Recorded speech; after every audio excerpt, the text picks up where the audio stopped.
In this week's edition, I'm going to look at how the British royal family found itself at the centre of the most talked about story in the world, for the wrong reasons. Back in 2018, it was different. It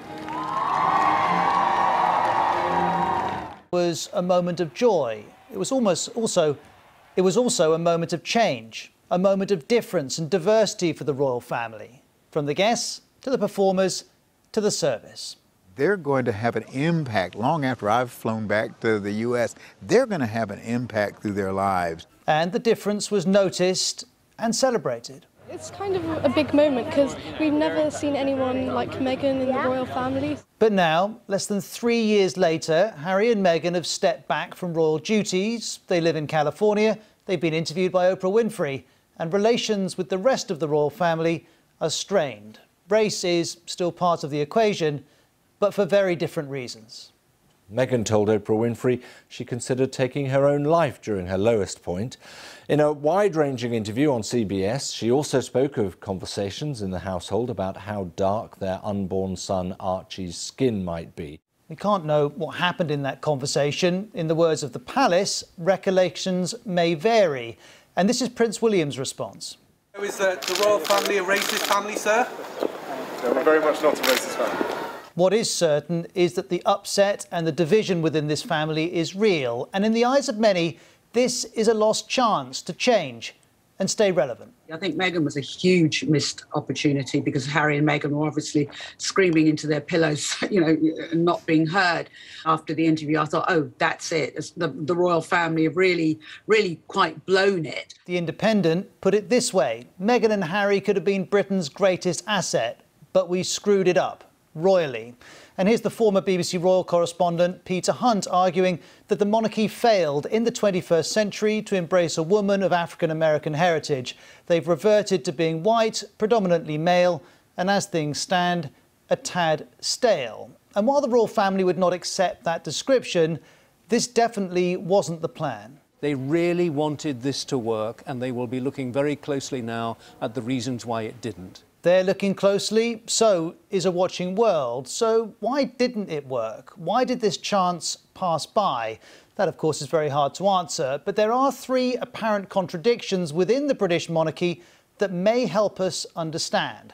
The first is how a very public family can lead a very private life. That's long been the royals' goal, and it's long looked near to impossible. Let's go back to 1936.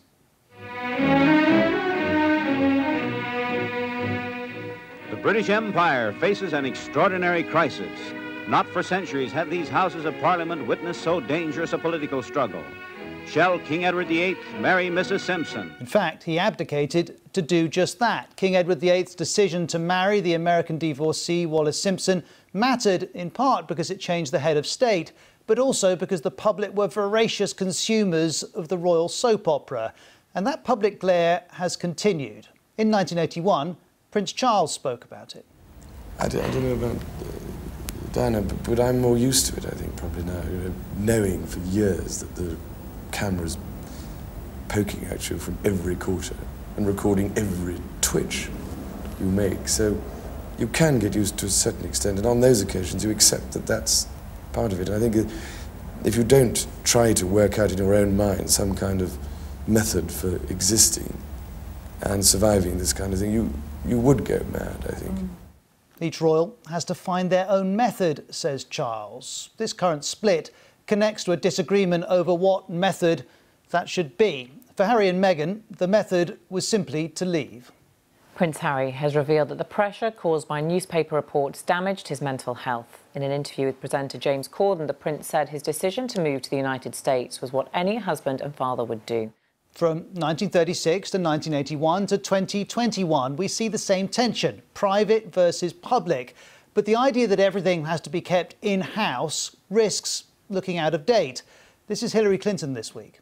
This young woman was not about to keep her head down. This is 2021. And this is all connected to what the BBC royal correspondent Johnny Diamond calls the merging of personal and public roles, of tradition, the mix of public accountability, ceaseless media interest, and the need to remain relevant. And that last point from Johnny leads us to a second related contradiction: how the British monarchy manages its global reputation and stays relevant while saying next to nothing. Bear in mind, the Queen is head of state to 16 Commonwealth countries, and that number's going to go down. Barbados and the Caribbean will leave the Commonwealth later this year, and its former High Commissioner, Guy Hewitt, explains how this week's furore plays directly into that decision. It represents not just a symbol of historic oppression, but as we see with Harry and Meghan, the continued residue of the discrimination and the racism that made British Empire. History has been and is part of the royal family's selling point. It's a symbol of a long connection between Britain and other countries. But in some places, that connection is being reappraised because of shifting views of colonialism and because of this week. News Americas publishes across the Caribbean and Latin America. It ran this editorial, which asks, will Caribbean nations finally drop the Queen as their head of state?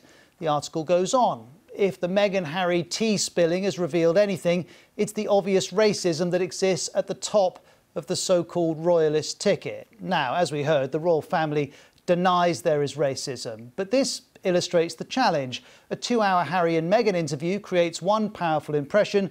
A short statement is the palace's response. And these different approaches are relevant because of debates already underway. For example, in Australia. It's our country, it's our constitution, and our head of state should be an Australian citizen, should be one of us, not the Queen or King of the United Kingdom. Now, let's be clear. There's no sign Australia is about to become a republic. The point is, though, that the story of Harry and Meghan is, in part, the story of the royal family's future role in the world. It's a point we've heard throughout the week. The royal family, they are part of the Commonwealth. They lead the Commonwealth. They are, leading a diverse country. So I think the issues that were raised do affect us. They do affect more than just their family. They do. And the split with Harry and Meghan is connected to different views of where the royal family fits into the world, and also, crucially, how and if to talk about that. And if that is the family, my third point concerns the UK itself. If there's such a thing as a brand, if you're talking about it in relation to a country, this country's brand's been tarnished.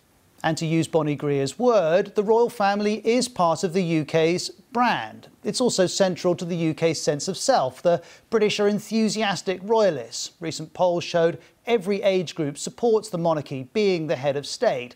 And looking back to that sunny spring day in 2018 and the girl we heard from earlier, the possibilities for the UK and the royal family were palpable. Everyone from different nationalities just singing together, and it was like, even though there's so much going on in our world, it's like this brought us together, this wedding. The historian, Professor David Olusoga, has written, at the couple's wedding, the nation looked confident, modern and at ease with multiculturalism.